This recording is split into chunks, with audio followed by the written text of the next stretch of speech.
What I'm about to tell you, I was never supposed to tell, I began. I was only 20 when I signed those papers. 43 years ago. Documents that were intended to keep my mouth shut forever. The only men who could ever hold me accountable are either gone or don't care anymore. You need to know the truth about what happened down in those tunnels in Kuchi. The truth we uncovered down there. The truth the army has hidden away in those classified files. The truth behind why my eyes have never been able to shut without seeing those stairs made out of stone leading down into the darkness. If you have enjoyed this video, do not forget to subscribe to our channel. We bring you real-life military stories every single day. My name is James Rodriguez. I was 21 years old in 1968, right off the plane in Vietnam. The demons of humidity greeted me like a tidal wave as soon as the door of the airplane opened at Tan Son Nhut. It didn't smell like a sweaty summer morning in Texas, where I grew up. No way. This was different. Alive somehow. Sweat soaked through my uniform before I even reached the tarmac. Around me, 200 other soldiers shuffled down the stairs, squinting against the brutal Southeast Asian sun. Some looked confident, others terrified. I fell somewhere in between. The smell hit me next, jet fuel mixed with something else, something organic and foreign. Later, I'd learn it was the smell of the jungle itself, of wet earth and vegetation so thick it blocked out the sky. Of a country that had been at war for longer than I'd been alive. I'd volunteered for the army a year earlier. My father had served in Korea, and something about following in his footsteps felt right. He'd come home with medals and scars and stories he rarely told. When he did talk about the war, his eyes would go somewhere else, somewhere I couldn't follow. "You don't know what you're capable of until you're tested," he told me the night before I shipped out. "And you don't know who you really are until you face something bigger than yourself." I thought I understood. I was wrong. What I didn't know then was that my slight frame and calm demeanor would mark me for one of the war's most dangerous jobs. At 5'6" and 130 pounds, I was smaller than most of the men in my unit. Back in basic training, the drill instructors had made jokes, called me tiny and squirt. I'd learned to ignore it. But here, that small frame would become my defining characteristic. "Rodriguez!" Sergeant Miller stood at the edge of the airfield, clipboard in hand. He was older than most of the NCOs I'd met, maybe 40, with the kind of weathered face that came from too many deployments. His uniform was faded in places, patched in others. 3 rows of ribbons on his chest told a story I couldn't yet read. "Yes, Sergeant. You're being assigned to the 25th Infantry Division, Chiuchi Base Camp. Report to Captain Stevens when you arrive." He looked me up and down, and something flickered across his face. Recognition, maybe. Or pity. "Good luck, soldier." Chiuchi. I'd heard whispers about that place during training. The Viet Cong had built an entire underground city there. Miles of tunnels stretching beneath the jungle floor. Some guys said it was the most dangerous posting in Vietnam. Others said it was worse than that. A corporal named Williams had bunked next to me during advanced infantry training. He'd done 6 months at Cu Chi before catching shrapnel in the leg and getting sent home. "They call it the Iron Triangle," he told me one night. "The VC own the underground.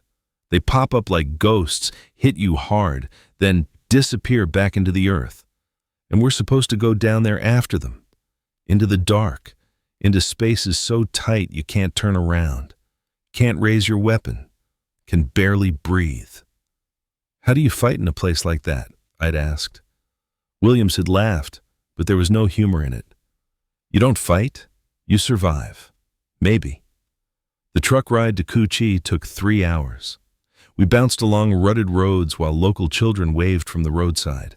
Some smiled, others just stared with expressions I couldn't read. Were they happy to see us? Resentful? Scared? The jungle pressed close on both sides, thick and impenetrable. Every shadow felt like it was watching us. Every bend in the road felt like an ambush waiting to happen. The soldiers in the truck sat quiet, weapons across their laps, eyes scanning the tree line. A private across from me couldn't stop tapping his foot, nervous energy radiating off him in waves. Another soldier, older, with sergeant stripes on his sleeve, just stared at nothing. His eyes were flat, empty. I'd see that look on a lot of faces before my tour ended. We passed through villages where water buffalo grazed in rice paddies, past checkpoints manned by South Vietnamese soldiers who looked at us with expressions I couldn't decipher, past burned-out vehicles on the side of the road, rusting reminders of convoys that hadn't made it. When we finally rolled through the gates of Cu Chi Base Camp, I understood why the place had such a reputation. Sandbag bunkers lined the perimeter, guard towers every 50 yards. Concertina wire stretched as far as I could see, glinting in the afternoon sun like deadly spiderwebs. And in the distance, black smoke rose from what looked like a recent mortar attack. "Welcome to hell," muttered the soldier sitting across from me. His name was Peterson. 3 days later, he'd step on a mine during a patrol. I tried not to think about that. The base itself was bigger than I expected. Rows of barracks and tents, a motor pool filled with Humvees and deuce-and-a-halfs, a field hospital with its Red Cross clearly visible. And everywhere, soldiers moving with purpose. Some heading to chow, others to duty stations, some just sitting in the shade, staring at nothing. I reported to company headquarters with my orders. A clerk looked them over, stamped them, and pointed me toward the barracks. "Captain Stevens wants to see you at 1600 hours, he said, without looking up. "Don't be late." I had 4 hours to kill. I found my bunk in a long building that smelled like sweat and mildew. Mosquito netting hung over each cot. Footlockers lined the walls. A few soldiers lounged on their bunks, reading letters or playing cards. Nobody looked at me. Nobody welcomed me. This wasn't like the movies where the grizzled veteran takes the new guy under his wing. This was indifference, and I understood why. They didn't know if I'd last a week. Why invest in someone who might not be around long enough to matter? I unpacked my gear and tried to get my bearings. At 15:45, I made my way to the captain's office. The building was plywood and sandbags, same as everything else. A fan rotated slowly in one corner, pushing hot air around without actually cooling anything. Captain Stevens met me at the door. He was younger than I expected, maybe 30, with intense blue eyes that seemed to look right through you. His uniform was crisp despite the heat. A West Point ring glinted on his right hand. "Rodriguez, I've been reviewing your file." He pulled out a pack of Lucky Strikes, offered me one. I declined. 5'6", 130 pounds, top of your class in map reading, excellent marksmanship scores, and your psych eval says you handle stress well. "Thank you, sir." "You claustrophobic?" The question caught me off guard. "No, sir." "You sure? Because I need an honest answer here. This isn't the place for bravado." "I'm sure, sir." He studied me for a long moment, then nodded. "Good, because you're going to be spending a lot of time in very tight spaces." He sat down behind his desk, gestured for me to take the chair opposite. "You've been selected for tunnel reconnaissance. We call it tunnel rat duty. It's voluntary, so if you want to refuse, now's the time." Tunnel rat. Even the name sounded ominous. "What exactly does that involve, sir?" Exactly what it sounds like. The VC have an extensive tunnel network under this entire region. Some tunnels are 10 feet down. Others go 3 or 4 levels deep. They use them for everything. Command posts, hospitals, weapon storage, living quarters. Our job is to find these tunnels and neutralize them. How? You crawl in, you map the layout, you eliminate any enemy personnel you encounter. You retrieve any intelligence or weapons. Then you either collapse the tunnel or mark it for destruction by engineers. How many men go in? Usually 2, sometimes 1. The passages are tight. Too many bodies make it harder to maneuver. My mouth felt dry. And how dangerous is it, sir? Stevens leaned back in his chair. I'm going to be straight with you, Rodriguez. It's the most dangerous job in this war. The VC rig their tunnels with traps, punji sticks, grenades wired to tripwires. Sometimes they flood chambers with water and wait for you to drown. Sometimes they just wait in the dark with a knife. What's the casualty rate? High. I'm not going to lie to you. But we need men who can do this work. Men who can stay calm in confined spaces. Men who can think clearly when everything's telling them to panic. He paused. I think you're one of those men, but it has to be your choice. I should have asked more questions, should have requested details about training, about what exactly I'd face down there. Should have demanded statistics on survival rates. Instead, I heard my father's voice in my head, talking about duty, about service, about finding out who you really are when you're tested. I'll do it, sir.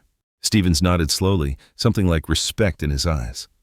Report to Sergeant Marcus Thompson tomorrow at 0600 hours. He'll train you. And Rodriguez? He held my gaze. Don't take anything down there you can't afford to lose. No wedding rings, no photographs, no keepsakes. The tunnels take things. Sometimes they don't give them back. That night, I lay in my bunk listening to distant artillery fire. The barracks smelled like sweat and jungle rot and fear. Someone down the hall was crying quietly. Someone else was writing a letter home by flashlight. I closed my eyes and wondered what I'd volunteered for. Sleep didn't come easy. Captain Stevens met me at the company headquarters. He was younger than I expected, maybe 30, with intense blue eyes that seemed to look right through you. Rodriguez, I've been reviewing your file. 5'6", 130 pounds. You claustrophobic? No, sir. Good, because you're going to be spending a lot of time in very tight spaces. He pulled out a pack of cigarettes, offered me one. I declined.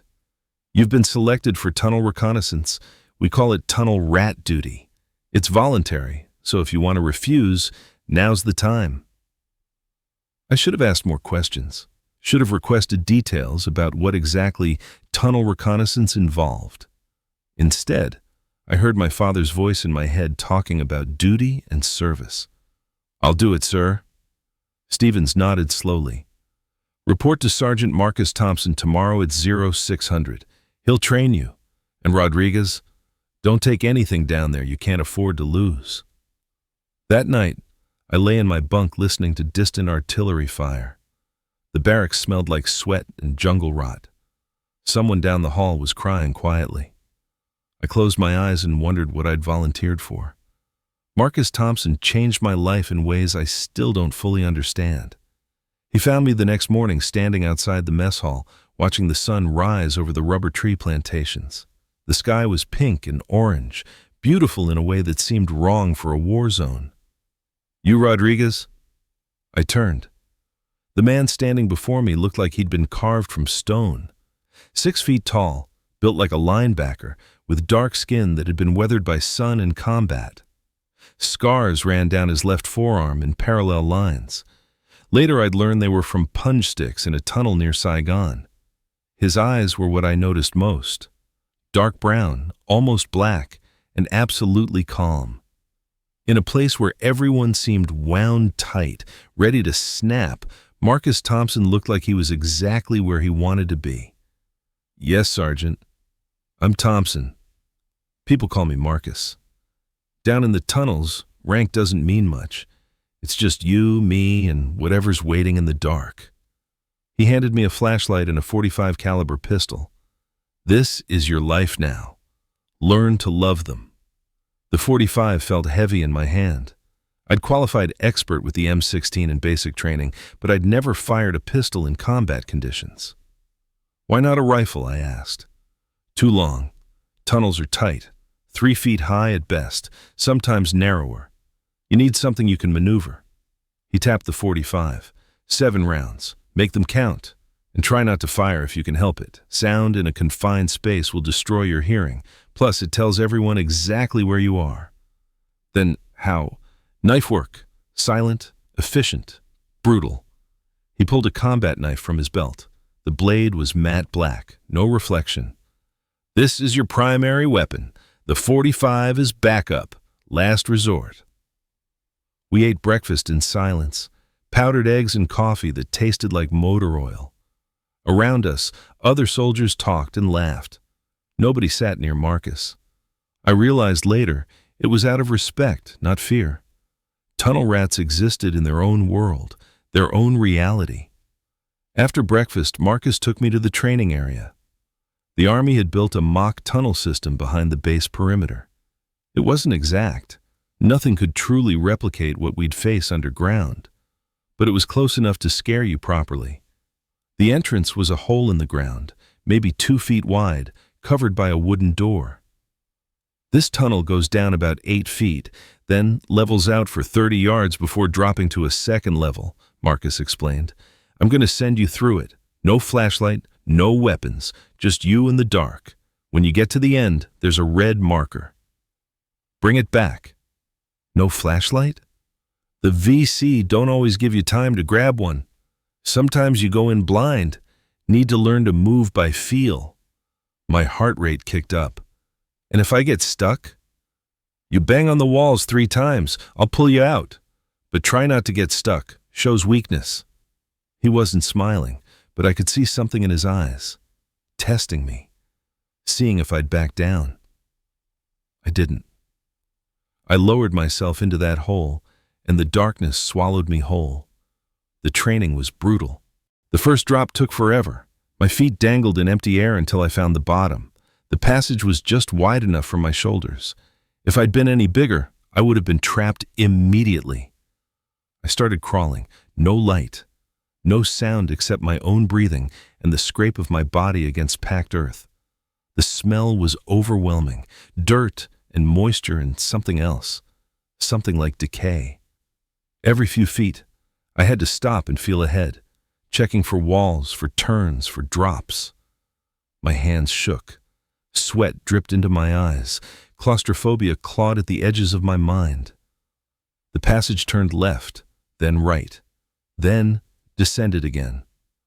I had no sense of direction, no idea how far I'd gone or how much farther I had to go.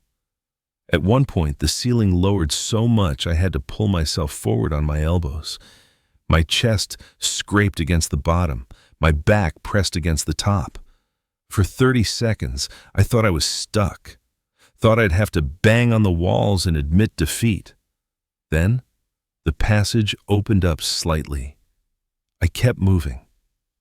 When my hand finally touched the red marker, I almost cried with relief. The trip back was worse. I kept getting turned around, taking wrong turns, ending up in dead ends. My breath came in short gasps. Panic built in my chest like a living thing. "Breathe," I heard Marcus call from somewhere above, slow and steady. "Panic kills you down here faster than any bullet." I forced myself to slow down, to think, to remember the turns I'd made. 20 minutes later, I pulled myself out of that hole, covered in dirt and sweat, hands trembling. Marcus nodded. "Not bad for a first run. Now do it again, this time with a flashlight, then again with a weapon, then again with me right behind you. We're going to run this tunnel 50 times before we go underground for real." We did. For 2 weeks, that tunnel system became my world. Marcus taught me how to move silently, placing each hand and foot with deliberate care. How to listen for the sound of breathing that didn't match my own. How to clear a chamber without exposing myself to enemy fire. He taught me to read the walls for signs of booby traps. Fresh dirt meant someone had been digging recently. Disturbed areas meant potential wires or traps. Strange smells meant chemicals or decomposition. "The VC are smart," he explained during one of our breaks. We sat in the shade, drinking water that tasted like the canteen had been recycled since World War II. "They've been building these tunnels for years. Some systems date back to the French occupation. They've got hospitals down there, weapon caches, sleeping quarters, command posts, and they'll defend them to the death." "How many tunnel rats are there?" I asked. Marcus was quiet for a moment. When he spoke, his voice was careful. Not many, maybe 50 in the whole country, and fewer every week. This job has a high turnover rate. He looked at me directly. You understand what I'm saying? I understood. Tunnel rats died a lot. Why do you do it? I asked. He was quiet for a long time. Finally, because someone has to.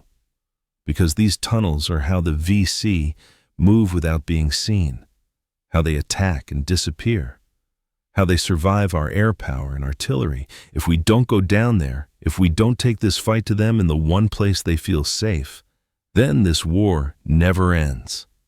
He took a long drink of water. Plus, I'm good at it, and I'm still alive. That's more than a lot of guys can say. We trained every day for 12 hours. Marcus pushed me harder than any drill instructor ever had, made me crawl through spaces barely wider than my body, made me navigate blind, made me practice knife work on sandbag dummies until my arms ached. One afternoon, he took me to the firing range. Shoot at that target, he said, pointing to a silhouette 30 feet away. I raised the .45, aimed, fired.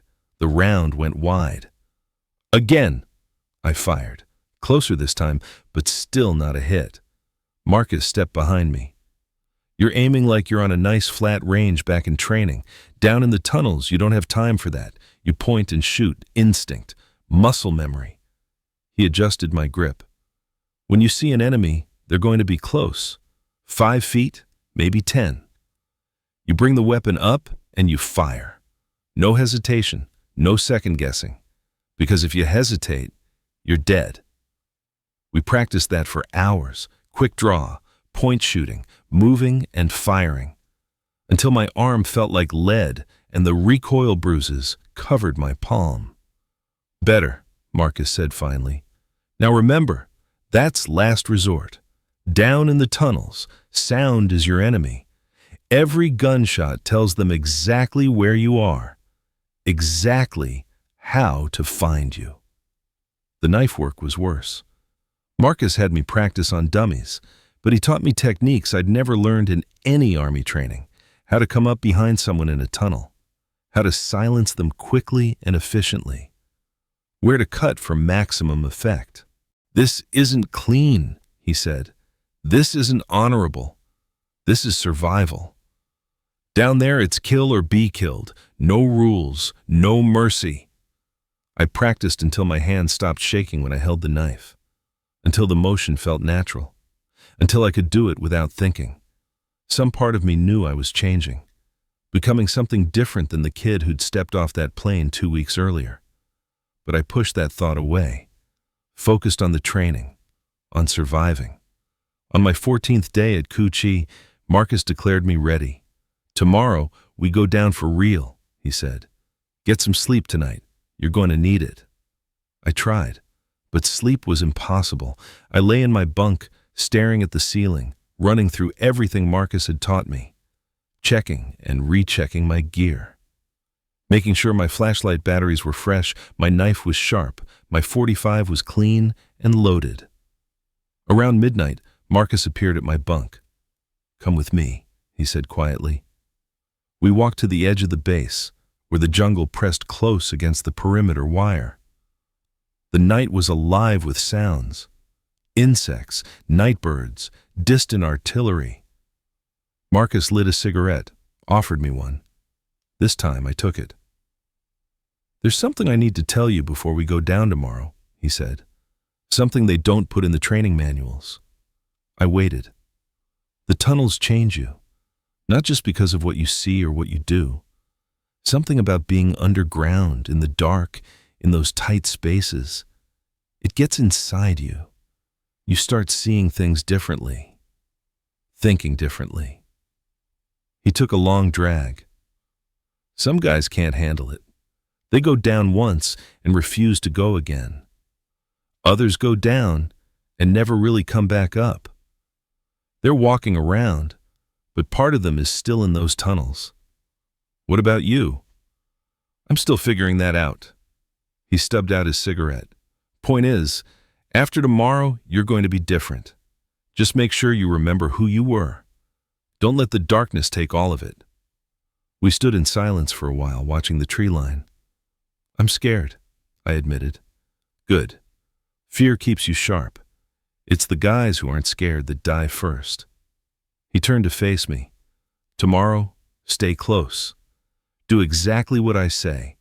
And no matter what happens down there, no matter what you see or hear, keep moving forward. The worst thing you can do is freeze. What if? No what ifs. We go down, we do the job, we come back up. That's all you need to think about." But I thought about a lot more that night. My first real mission came 2 weeks later. But before I tell you about what we found, what we discovered in that impossible chamber deep beneath Ku Chi, I need to tell you about the 3 missions that came before it, because they shaped me, prepared me, and maybe, in some way, they were warnings I didn't understand until it was too late. Mission 1, Fu Hua Village. Intelligence had spotted enemy activity near a village called Fu Hua, about 3 clicks from base. Recon teams reported seeing VC fighters disappearing into a specific hut. Ground-penetrating radar suggested tunnels underneath. Marcus and I geared up at dawn. I carried my .45, 2 flashlights, a knife, and a small satchel for documents. My hands shook as I loaded the pistol. This was real. This was actually happening. "Calm down," Marcus said. He was checking his own gear with the methodical precision of someone who'd done this 100 times. "Your heart rate is through the roof. I can hear it from here." "How do you stay so calm?" "Practice. And accepting that I might die today. Once you accept that, really accept it, the fear becomes manageable." That wasn't comforting. The helicopter dropped us a click from the target. The door gunner gave us a thumbs up as we jumped out. The rotors kicked up red dust that got in my eyes and mouth. Then the Huey lifted off, and suddenly it was just us and the jungle. A 4-man security team moved with us. Corporal Davis, a kid from Alabama who couldn't have been more than 19. Private First Class Johnson, who never spoke. Specialist Hernandez, who chain-smoked despite knowing it gave away our position. And Sergeant Lee, who'd been in country for 11 months and had the look of someone counting down the days. We humped through the jungle in silence. The heat was suffocating. Insects swarmed around my face. My uniform was soaked with sweat before we'd gone half a click. Every step felt like walking through soup. The jungle itself was beautiful and terrifying in equal measure. Canopy so thick it blocked out the sun. Vines hanging like ropes. Strange bird calls echoing through the trees. And always, always the feeling of being watched. Marcus moved like he'd been born in the jungle. Silent, aware. His head constantly turning, scanning, evaluating.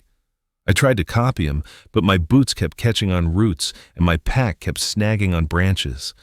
"You're making too much noise," he whispered. "Sorry." "Don't be sorry. Be quieter." When we reached Fu Hua, it looked exactly like Captain Stevens had described. A small cluster of huts with thatched roofs, rice paddies surrounding the village, water buffalo grazing. It looked peaceful, normal, but something felt wrong. "Too quiet," Sergeant Lee muttered. "Where are the people?" The village was deserted. Cooking fires were cold. Clothes hung on lines, swaying in the breeze. A chicken pecked at the dirt near one hut. But no people. "VC cleared them out," Marcus said. "Probably yesterday. They knew we were coming." "Then, is this a trap?" I asked. "Maybe. Or maybe they just didn't want civilians in the way." He pointed to a hut at the edge of the village. "That's our entry point. Security team, establish perimeter. Rodriguez and I are going down." The security team spread out, taking positions that gave them clear sight lines in all directions. Davis looked nervous. Hernandez lit another cigarette. Johnson stared at the jungle with dead eyes. Marcus and I approached the hut. Inside, Everything was neat and organized. Sleeping mats rolled up in one corner, cooking pot sitting clean by the fire, a small shrine with incense still smoking, and in the center of the floor, hidden beneath a woven mat, was a wooden trapdoor. Marcus pulled it open slowly. Darkness stared back at us. The smell that wafted up made my stomach turn. Earth and moisture and human waste and something else I couldn't identify. "Remember your training," Marcus said. "Stay close. Watch for wires. And if I say run, you run. No questions." He went first. I watched his flashlight beam disappear into the hole, then took a deep breath and followed. The drop was about 6 feet. My boots hit packed earth with a soft thud that seemed impossibly loud. I clicked on my flashlight and saw Marcus already moving forward, his own light cutting through the darkness ahead. The tunnel was exactly as narrow as the training tunnels, maybe 3 feet high, just wide enough for my shoulders. The walls were smooth, compacted by years of use, support beams every few feet. This wasn't a new tunnel. This was infrastructure. We crawled forward on our elbows and knees. The only sound was our breathing and the rustle of our uniforms against the walls. My heart hammered against my ribs. Every shadow looked like a person, every sound like an ambush waiting to happen. After 20 feet, the passage turned sharply left. Marcus stopped, his fist raised. I froze. For 30 seconds, we just listened. Nothing. He moved forward again, and I followed. The tunnel descended gradually, taking us deeper underground. The air grew cooler, the smell stronger. I could taste it now, rot and chemicals and gunpowder. We passed 3 side tunnels before Marcus stopped again. This time he pointed ahead. His flashlight illuminated something on the ground. A wire. It stretched across the tunnel at ankle height, almost invisible in the darkness. I traced it with my eyes and saw where it led. Into the wall. To something hidden in the shadows. A grenade. Marcus pulled a small pair of wire cutters from his belt. Slowly, carefully, he cut the wire. The tension released with a tiny ping that sounded like a gunshot in the confined space. We both held our breath. Nothing happened. Marcus moved the grenade aside, and we continued. The main chamber came 20 yards later. It was bigger than I expected, maybe 12 feet by 12 feet, with a ceiling high enough to stand in. My flashlight revealed wooden benches along one wall, a table in the center, maps spread across it, showing positions and movements I couldn't decipher, and on the other side of the chamber, 3 more tunnels leading deeper. "Documents," Marcus said, moving to the table. I stood guard, pistol ready, watching the 3 tunnel entrances. My hands were steady now. The fear had transformed into something else. Focus, clarity. My training kicked in, and my body knew what to do, even if my mind was screaming. Marcus gathered the maps and papers, stuffing them into his satchel. "These are recent, maybe from yesterday. Intelligence is going to want..." He stopped mid-sentence. We both heard it at the same time. Footsteps. Coming from the middle tunnel, moving toward us. Marcus's light went dark. Mine followed a heartbeat later. Total darkness, the kind of darkness you can feel pressing against your skin. The footsteps grew closer. I could hear breathing now. Someone moving fast, not trying to be quiet. My hand tightened on the .45. Marcus had taught me to aim by sound when I couldn't see, to point toward the source of noise and fire. But I also remembered his warning: gunfire tells everyone where you are. The footsteps entered the chamber. A flashlight clicked on, sweeping across the space. It passed over where we stood pressed against the wall, but somehow didn't see us. The VC fighter was young, maybe 16, with an AK-47 slung over his shoulder.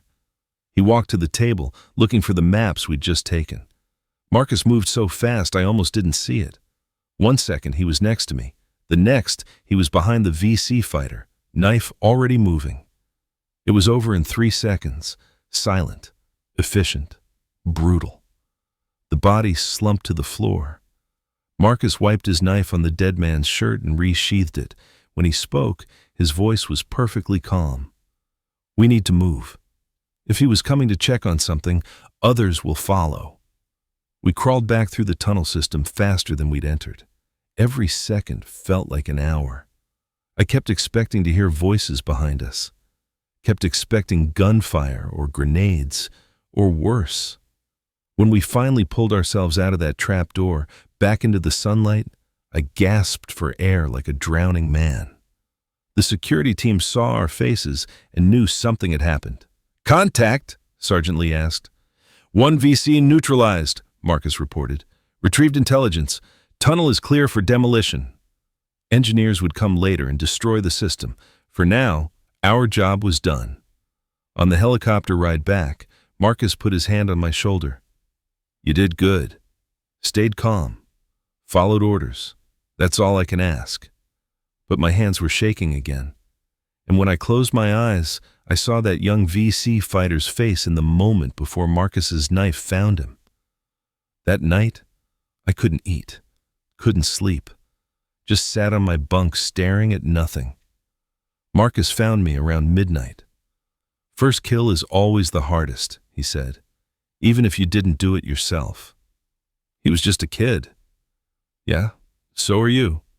So are half the guys in this war." He lit a cigarette. "Tomorrow it gets a little easier. Then a little easier after that. Until one day you realize you don't feel anything at all. That's when you need to worry." Mission 2, Ben Cat District. The second mission came 4 days later. This time, intelligence suggested a hospital complex beneath a village in Ben Cat District. The VC had been treating their wounded there for months, and command wanted it shut down. A hospital meant doctors, nurses, wounded soldiers who couldn't fight back. I threw up before we boarded the helicopter. Marcus pretended not to notice. This tunnel system was different, deeper, more complex. We descended through 3 levels, each one taking us farther from the sunlight, farther from safety. On the 3rd level, we found the hospital. It wasn't like any hospital I'd ever seen. Just a chamber with wounded men lying on bamboo pallets. Bandages made from torn cloth, the smell of infection and antiseptic made from jungle plants. No doctors, no nurses. They'd been evacuated when the VC got word we were coming. Just 6 wounded men who looked at us with expressions ranging from fear to defiance to resignation. "What do we do?" I asked Marcus. He was quiet for a long moment. "Orders are to neutralize the hospital, prevent them from using it again. These men can't fight. Today they can't. Next month after they heal, different story." I looked at those wounded men. One couldn't have been more than 17. Another was missing his left leg below the knee. A third had bandages wrapped around his head, covering his eyes. "I can't," I said. Marcus looked at me. Something flickered in his eyes. Understanding, maybe. Or disappointment. "Wait here." He walked to each wounded man, checking their condition. Then he pulled out a grenade, set it on the ground near the entrance, and pulled the pin. We had 30 seconds to get out. We crawled through those tunnels faster than I thought possible. Behind us, I heard the wounded men shouting, trying to warn each other, trying to move. The explosion came just as we reached the 2nd level. The tunnel shook. Dust rained down. For a moment, I thought the whole system would collapse on top of us. Then, silence. Marcus kept moving, and I followed. When we finally got back to base and filed our report, Captain Stevens nodded approvingly. "Good work. That hospital has been a thorn in our side for months." I didn't feel good about it.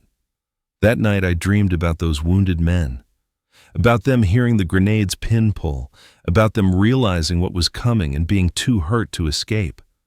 Marcus found me at 0300 hours, sitting outside the barracks. "You want to talk about it?" "No?" We sat in silence for a while. Finally, This is what the job is. Sometimes there are no good choices, just less bad ones. Those men would have healed and gone back to fighting, would have killed Americans. What we did was necessary. Doesn't make it right. No, it doesn't. He stood up. But it's the war we're in. And if you can't handle that, you need to request reassignment. I didn't request reassignment. Mission 3, Phu, Mai Hung. The third mission was supposed to be routine. That's what Captain Stevens said when he briefed us. Standard reconnaissance, in and out. Should be clear by now. Marcus and I knew better than to believe routine meant safe. This time, the tunnel entrance was beneath an abandoned school. The security team secured the building while we prepared to go down. Everything felt wrong from the start. The tunnel was newer than the others we'd explored. The support beams were fresh. The walls still smelled like recent digging. This wasn't an old VC tunnel from the French days.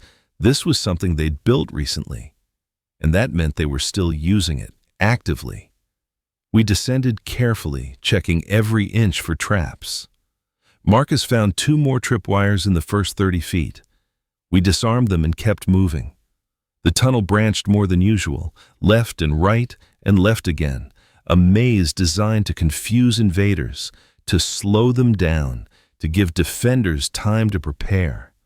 After 40 minutes underground, we'd mapped most of the system, found a few weapon caches, some rice stores, evidence of recent occupation, but no actual people. "One more chamber," Marcus said. "Then we're done here." That chamber changed everything.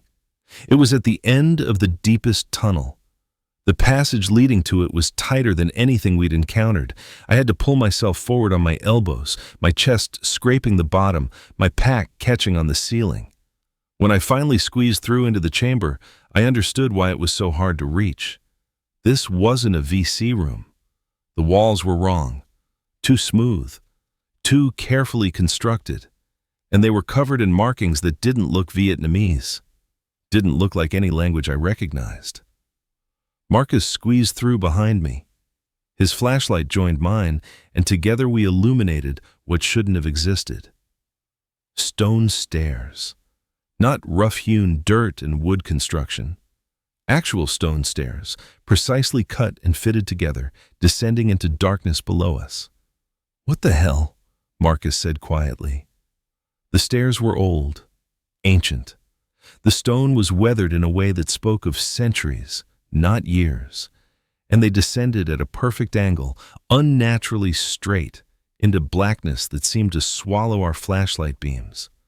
"That's not VC work," I said. "No, it's not." We stood at the top of those stairs for a full minute, just staring down. "We should report this," I said. "Report what? That we found mysterious stairs in a VC tunnel?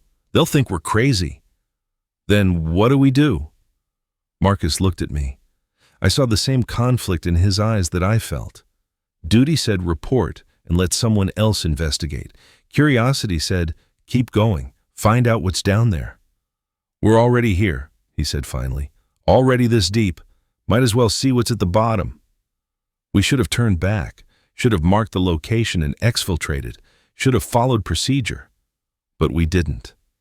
We descended those stone stairs into the impossible darkness below. We'd been underground for maybe 3 hours when we entered a chamber larger than any we'd seen before. My flashlight swept the walls. They were different here, smoother, more carefully constructed. "Marcus, look at this." He crawled up beside me. His flashlight joined mine, and together we illuminated what shouldn't have existed. Stone stairs. Not the rough-hewn dirt and wood construction of the VC tunnels. Actual stone stairs, precisely cut and fitted together, descending into darkness below us. "That's not VC work," Marcus said quietly. "No. We should have turned back, should have reported our findings and let someone else investigate. But curiosity and duty pulled us forward. The stairs went down for 30 feet. With each step, the air grew colder. That wrong smell intensified. My hands started shaking. At the bottom, we found ourselves in a corridor unlike anything I'd ever seen. The walls were smooth stone, covered in markings I didn't recognize. Not Vietnamese, not Chinese, something older. "How old do you think this is?" I asked. Marcus ran his hand along the wall. "I don't know, but it predates the VC by centuries, maybe more." We moved forward slowly. The corridor stretched ahead, perfectly straight, perfectly level. Our footsteps echoed in ways they shouldn't have in such a confined space. After 50 yards, the corridor opened into a chamber. I still see it in my dreams. Every detail burned into my memory. The room was circular, maybe 40 feet across. In the center stood a stone platform with something on top of it. My flashlight couldn't quite make out what it was from the entrance. The walls were covered in carvings, figures that looked human but weren't quite right. Scenes of worship or sacrifice, I couldn't tell which. And symbols. Hundreds of symbols forming patterns that hurt to look at. "We should document this," Marcus said. His voice sounded strange, hollow. We moved closer to the platform. What sat on top of it defied explanation. It looked like a statue, but it seemed to shift and change in our flashlight beams. One moment it appeared to be a seated figure. The next, something else entirely. The stone it was carved from was black but reflected light in impossible ways. I reached out to touch it. Marcus grabbed my wrist. "Don't." "Why not?" "I don't know, but every instinct I have is screaming at me to leave this thing alone." He was right. Something about the statue felt deeply wrong, not dangerous in the way a booby trap was dangerous, wrong in a way that went deeper, a wrongness that made my stomach churn and my head ache. "We need to leave," I said. "Agreed." We turned to go. That's when we heard it. A voice, female, speaking in a language I didn't recognize but somehow understood. The words seemed to bypass my ears and go straight into my mind. "You have seen. You cannot unsee. You are marked now." Marcus and I ran. We scrambled back through the corridor, up the stone stairs, into the VC tunnel system. We moved faster than we'd ever moved, crawling and scrambling and pulling ourselves forward on pure adrenaline. Behind us, I swear I heard footsteps, light and quick, following. We burst out of the tunnel entrance gasping for air. The security team jumped to their feet, weapons raised. "Contact?" one of them asked. "No," Marcus said quickly. Too quickly. "No contact. Tunnel's clear. We're done here." On the helicopter ride back, Marcus grabbed my arm. "We don't report the stairs. We don't report the chamber. As far as anyone knows, we found a standard VC tunnel complex and cleared it. Understood?" "But, understood?" I nodded. We filed our after-action report that evening. Standard tunnel complex, no significant findings, no enemy contact, routine reconnaissance. Captain Stevens signed off on it without question. Marcus and I didn't speak about what we'd seen. Not that night, not the next day, not for a week. But I knew he was thinking about it. I could see it in his eyes during briefings, in the way he'd zone out during meals, in the way he'd wake up in the middle of the night and just sit there, staring at nothing. I was having the same problem. The dreams started immediately. That first night I dreamed I was back in the chamber, standing before the platform. But this time I could see the statue clearly, and it was looking at me. Not just at me, into me. Seeing things I'd never shown anyone. I woke up gasping, covered in sweat. 3 nights later, same dream. But this time the statue spoke. In that language I didn't know but somehow understood. "You are marked." I woke up screaming. The whole barracks heard me. Guys asked if I was okay. I lied and said it was just combat stress. A week after our mission to Phu Mai Hung, Marcus finally broke his silence. We were cleaning our weapons after a routine patrol. The other guys had gone to chow, leaving us alone in the armory. "You sleeping?" he asked quietly. "Not really. You?" "No." He looked at me directly. "I keep seeing that chamber, that statue, and I keep hearing that voice." "Me too." "I've been thinking." He set down his cleaning rod. "We should destroy it. Go back down there with C4 and collapse the whole thing. Make sure nobody ever finds it again." "You think that would work?" "I don't know, but I can't stop thinking about it, about what it was, about how long it's been down there, about what might happen if someone else finds it. The VC probably already know about it. Maybe. Or maybe they avoid it. Maybe they built their tunnels around it, not through it. Maybe they know better than to go down those stairs." I thought about that, about the VC being terrified of something enough to leave it alone. "Captain Stevens would never approve a mission just to destroy some old ruins," I said. "Then we don't ask permission. We go during off hours, take enough explosives to bring down that whole section. Tell everyone we're doing extra reconnaissance." "That's crazy." "Yeah." He went back to cleaning his weapon. "But it's better than doing nothing." We never got the chance. 2 days later, Marcus was reassigned. Someone at Division had noticed his tunnel experience and wanted him training new tunnel rats up near Da Nang. "This wasn't my request," he told me the night before he left. "I put in to stay here, to work with you. But orders are orders." We shook hands. He held on for a moment longer than necessary. "If you ever get the chance," he said quietly, "if you're ever back in that area, burn it, destroy it. Don't let anyone else go down there." "I will." But I never did. 3 weeks later, I was transferred to a different unit. They needed someone with tunnel experience to train their people. I spent the next 6 months running training exercises, teaching new guys the same lessons Marcus had taught me. I never went back to Kuchi, never had another chance to descend those impossible stairs. My tour ended in December of '69.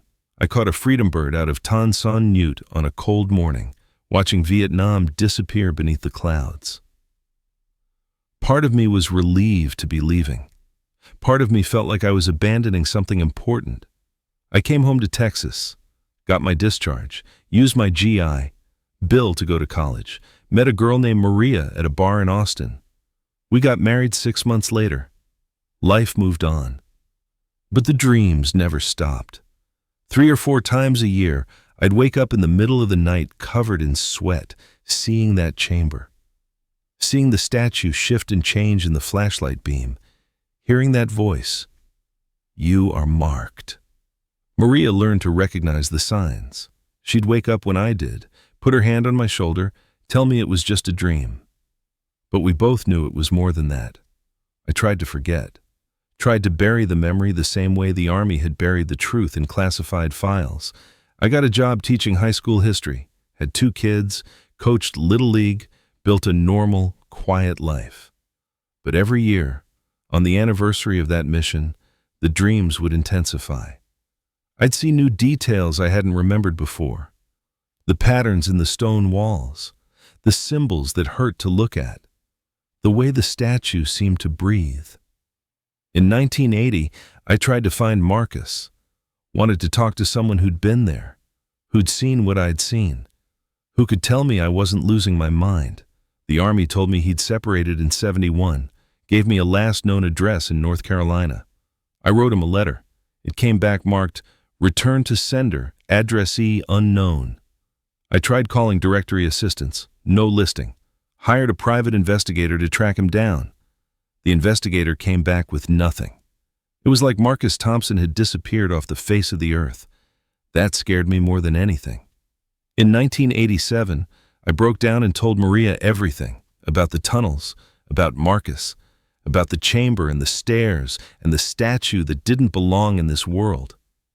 She listened without judgment. When I finished, she was quiet for a long time. "Have you ever thought about going back?" she finally asked. "Every day." "Why don't you?" "Because I'm terrified of what I might find or what might find me." In 1993, the letter arrived. It was from a woman named Patricia Thompson, Marcus's wife. She'd somehow tracked me down through old Army records. The letter was short.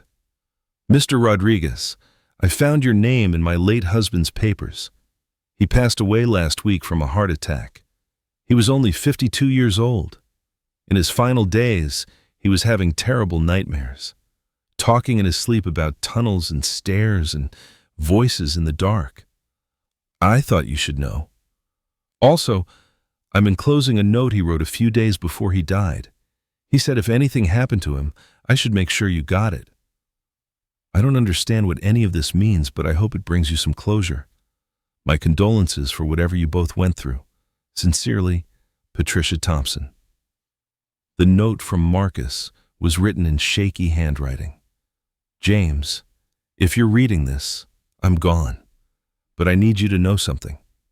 I went back. In '87, I traveled to Vietnam as a civilian, told Patricia I was going to find some peace, some closure.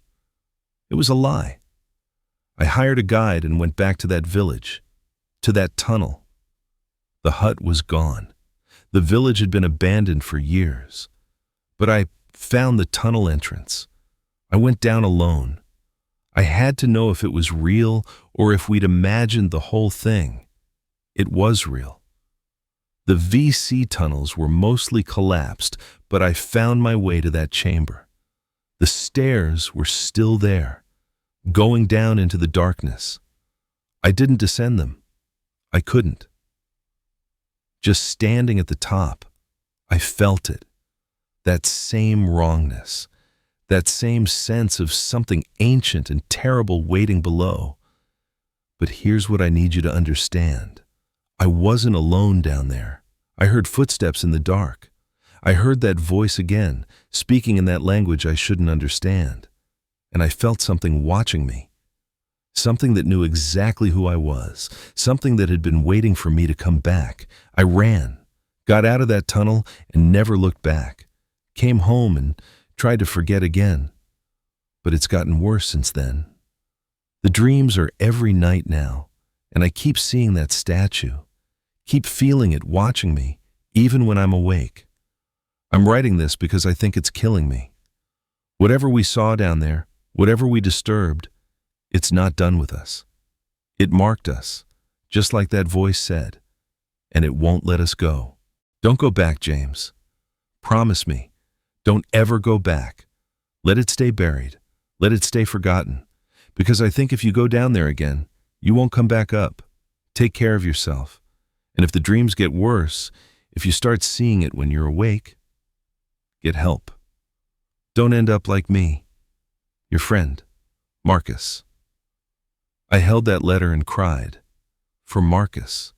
For the young men we'd been in those tunnels. For the weight we'd carried all these years. Maria found me in my study, the letter clutched in my hand. It's getting worse, isn't it? She said. Yes. We need to get you help. Professional help. I started seeing a therapist at the VA, Dr. Sandra Mitchell. She was patient and understanding and completely out of her depth. PTSD is common in combat veterans, she explained. The tunnels, the confined spaces, the constant danger, all of that can create lasting psychological trauma. It's not PTSD. What makes you say that? Because PTSD doesn't make you dream about ancient chambers that shouldn't exist. Doesn't make you wake up speaking in languages you've never learned. Doesn't make you feel like something from beneath the earth is slowly pulling you back down. But I didn't say that. I just nodded and took the sleeping pills she prescribed. They didn't help. In 2015, 20 years after Marcus's death, I read an article that changed everything. It was in an archaeology journal about new discoveries in Vietnam. Researchers had found evidence of a pre-Vietnamese civilization dating back thousands of years.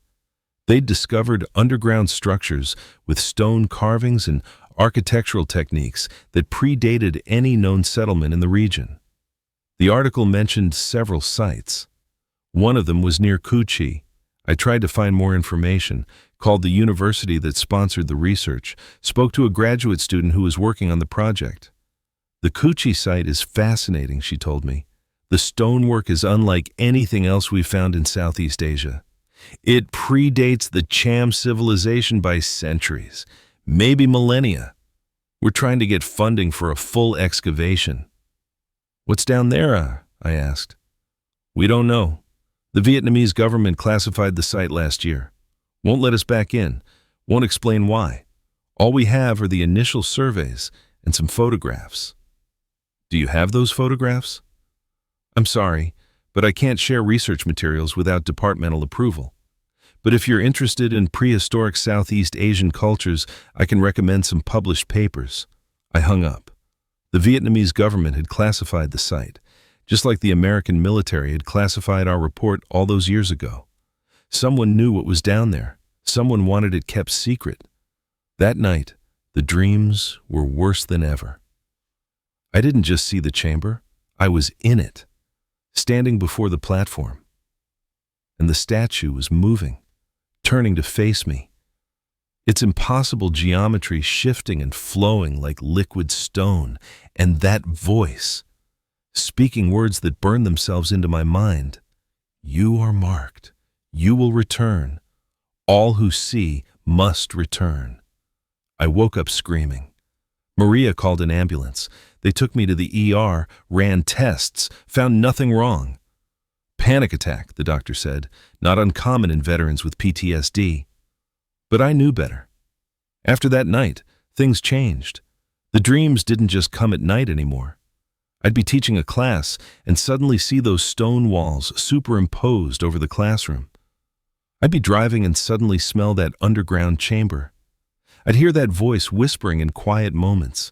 Maria wanted me to check into a psychiatric facility, get intensive treatment. I refused. Because I understood something now. Something Marcus had figured out before he died.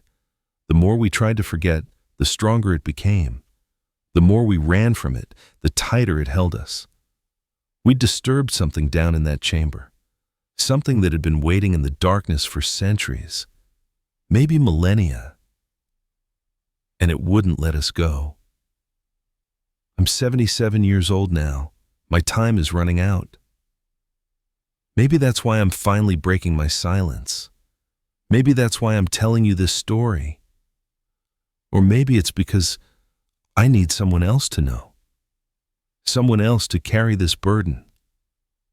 Because when I'm gone, when Patricia Thompson is gone, when everyone who knew about this has passed, I need there to be a record. A warning. Stay away from Coochie. If you ever find yourself in those tunnels, if you ever see stone stairs descending into darkness, turn around. Walk away.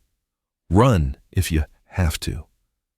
Because some mysteries aren't meant to be solved. Some doors aren't meant to be opened. Some secrets were buried for good reason. And once you've seen what's down there, once you've been marked by it, it never lets you go. I still wake up at 3 a.m. sometimes. I still see that chamber in my dreams. And I still hear that voice speaking words I shouldn't understand. But now, at least, I've told someone. Now the secret isn't mine alone to carry. Now there's a record. A warning for anyone who might follow in our footsteps. Marcus was right about one thing. It's getting stronger. As I get older, as death gets closer, I feel it more clearly, pulling at me, calling me back. Like it knows I'm running out of time and wants me to return before it's too late. Sometimes late at night when I can't sleep, I think about booking a flight to Vietnam, about hiring a guide, about finding that village one more time, about descending those stairs and finally learning what's at the bottom, about giving in to what's been calling me for 43 years, but I won't. I promised Marcus, and more importantly, I promised myself I wouldn't leave Maria to bury whatever comes back, because I don't think the person who goes down those stairs would be the same person who comes back up. If they come back at all. What would you have done? If you'd found those stairs descending into impossible darkness, would you have gone down? Or would you have turned back? And if you'd been marked by what you found there, If you spent 43 years feeling it pull at you from across the world, would you have the strength to resist? Leave your thoughts in the comments below. And if this story moved you, please consider subscribing to our channel and hitting that like button. We share real military experiences every single day, honoring the stories that deserve to be told. Because every veteran has a story. And tomorrow, another soldier will break their silence. Another truth will come to light. Another mystery will be revealed. Stay with us. The next story is waiting.